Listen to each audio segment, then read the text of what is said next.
Tripura chemist and druggist অ্যাসোসিয়েশনের উদ্যোগে এবং ছাত্রবৃন্দ ক্লাবের সহযোগিতায় রবিবার নতুন নগর উচ্চতর মাধ্যমিক বিদ্যালয়ে এক মেগা স্বাস্থ্য শিবিরের আয়োজন করা হয়।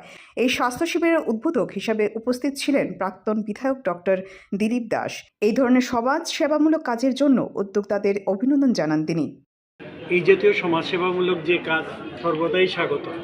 সেখানে কেমিস্ট অ্যান্ড ড্রাগিস্ট অ্যাসোসিয়েশনের যে আমাদের এখানেই যিনি কাজ করেন সেক্রেটারি হিসাবে বিশ্বজিৎ সাহা, তার উদ্যোগে এবং ক্লাবের উদ্যোগে এটা হচ্ছে।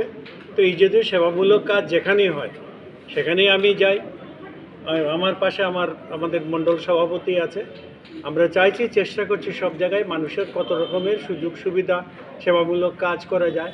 আর সেই উদ্যোগটা নেওয়ার জন্য বিশ্বজিতের সাথে আমার আগেই কথা হয়েছে, অন্যান্য জায়গায় ওরা করছে।